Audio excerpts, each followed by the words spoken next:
Fellas, the UFC are filled with NPCs, and by NPCs, I mean those type of fighters that you know who I'm talking about. The fighters that just come across as really weird, or fighters that you could just can't imagine fitting into a normal society. I've already done a video like this, so this is a part two because a lot of you wanted me to do a part two, but I'm doing it again because listen, there's been an increase in the NPCs in the UFC, or the fighters that just are just really weird, don't really make sense. Some of them are really funny as well, but we're going to be going over a few today.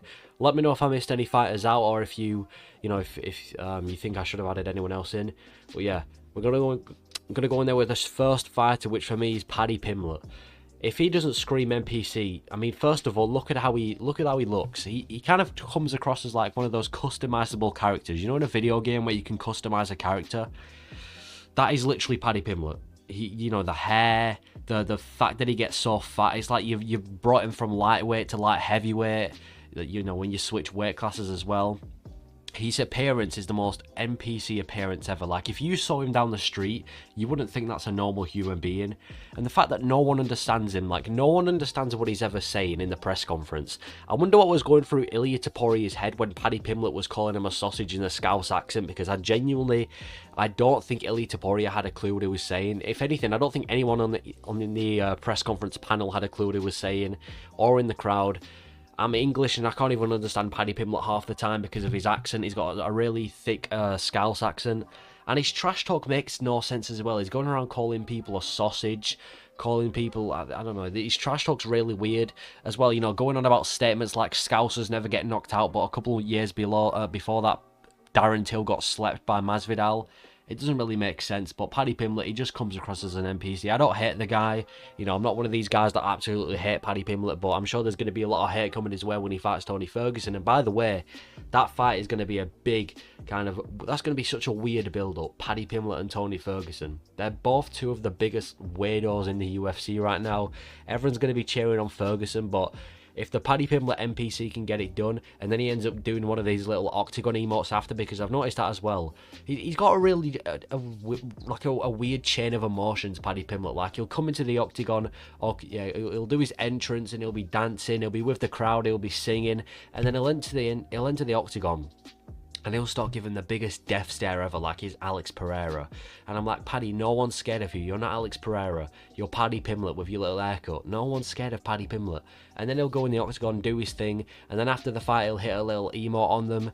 But yeah, Paddy Pimblett for me is one of the biggest NPCs in the UFC. He just comes across as weird. I don't hate the guy, but just everything he does, the places that he's at, and the thing, his appearance alone, he's got to be up there with one of the biggest non-playable characters.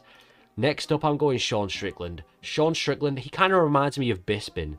Like, remember Michael Bisping when he was bald back in the day, and he was a bit of a trash talker as well, and he was, you know, the middleweight champion as well at one point. Sean Strickland reminds me of early Bisping, but just the American version.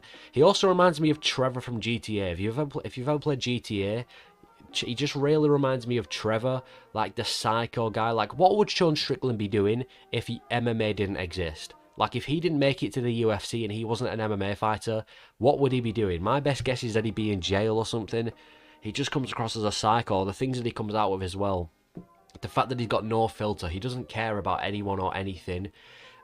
He's like one of those NPCs that will fight you if you bump into them. Like, if you accidentally touch them while you bump into them, they'll just start a fight with you. That kind of reminds me of Sean Strickland. He comes across as someone that would do that. And he's got such a civilian stance in the octagon as well. His stance, the walk forward and, you know, parry the jab stance. It works though. It works. It worked against Adesanya. He managed to beat Adesanya by doing that. But he's got a weird stance. And his three favourite statements so far have been Titty Izzy, Chinese champ, and white trash. All of them thrown out about 50 times up into the build-up to the Adesanya fight, but it worked. And I feel like it's a bit of a glitch in the system, Sean Strickland. I feel like he's a glitch in the system in the sense that he was meant to be just this kind of NPC that's kind of, you know, loses some, wins some, and now he's managed to go out there and beat Adesanya for the belt. I don't think he was programmed to do that, but Sean Strickland for me definitely comes across as an NPC. He's funny though. He's one of the funniest fighters, one of the most liked fighters in the UFC. But this guy, you're saying he's not right in the head. He must have some serious CTE going on. Like, if we have a future of Sean Strickland and he ends up like Tito Ortiz, that's going to be a scary future. But for me, Sean Strickland's number 2. Number 3, this person's a little bit different because he's not one of these massive trash talkers like Sean Strickland and Paddy Pimblett. Marcin Tybura. The reason I say he's an NPC, and by the way, you can look at the picture between Aspinall and Tybura, that's like an NPC meetup, Skyrim Aspinall and Tybura, but Marcin Tybura is just there. That's what I've noticed, he's just there. Like, has anyone ever, like, acknowledged this guy outside of the Aspinall fight, ever? He's just there in the heavyweight division. He's like, no one was there to fill the rankings, so let's create this fighter, Marcin Tybura. He wins some, he loses some, and he just stays there. Like, he's like the perfect gatekeeper for the top 10 in the heavyweight division. He just says nothing.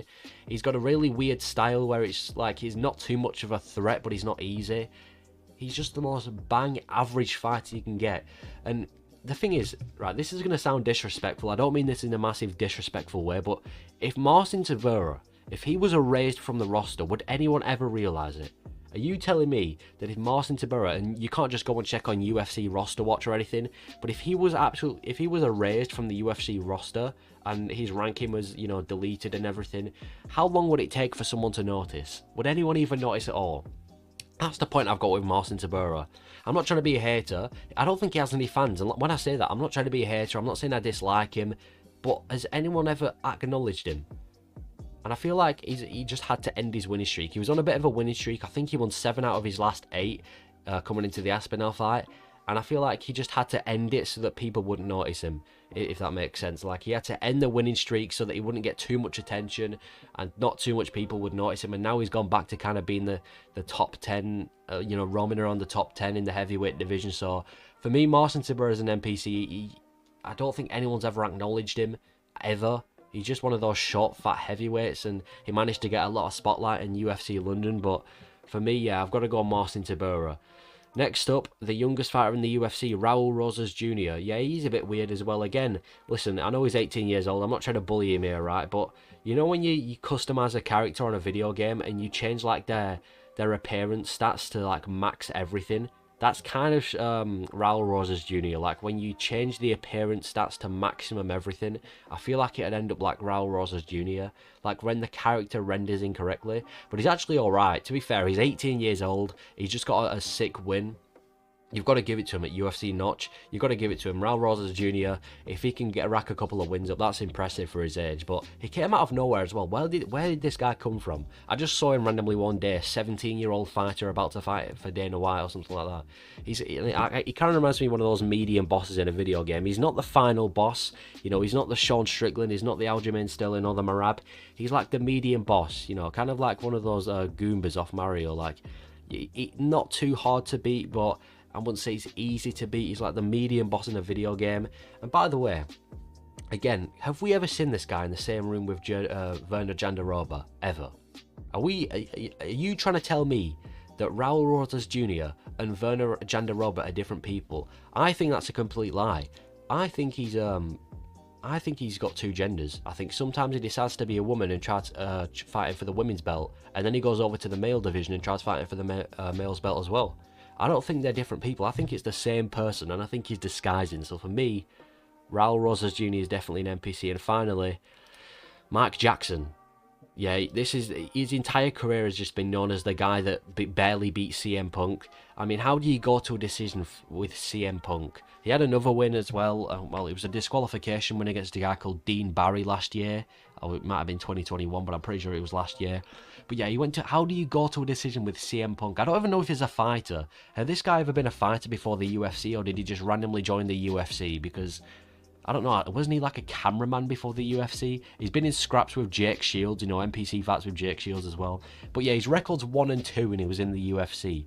I mean, that's almost as bad as the girl Molly McCann just fought. Her record was something like, what was it, 10 and 8, I think it was. But how do you stay in the UFC with a record of 1 and 2? I feel like the UFC... they just use Mike Jackson to test if fighters are good enough for the big league, which is the UFC. Like, they see a prospect, I don't know if he's good enough or not, let's give him to Mike Jackson. If he can finish Mike Jackson, he stays. If Mike Jackson wins or takes him to a decision, kick him out the UFC. And I feel like that's exactly what he is. And he just I don't understand. That's got to be some, like, NPC stuff right there. He gets tattoos just for his chest hair to cover it. What's the point in that? Why are you getting tattoos for that? Like, he's got all these tattoos on his chest, and he's just allowed his chest hair to go and cover it. This guy doesn't really seem real. He's like the Walmart version of Dwayne "The Rock" Johnson. Yeah, he's got it. I don't think he's real. I think he's just been placed and tested. I think the UFC have got like a laboratory in the HQ, and they've just made Mike Jackson and thrown him in there to test if fighters are good enough for the big league. And I think that's the whole point of Mike Jackson, to be honest. But for me, that's got to be the list of NPCs in the UFC Part 2. If you haven't checked the original one out, please check it out. But yeah, if I missed anyone out, let me know, and thank you for watching.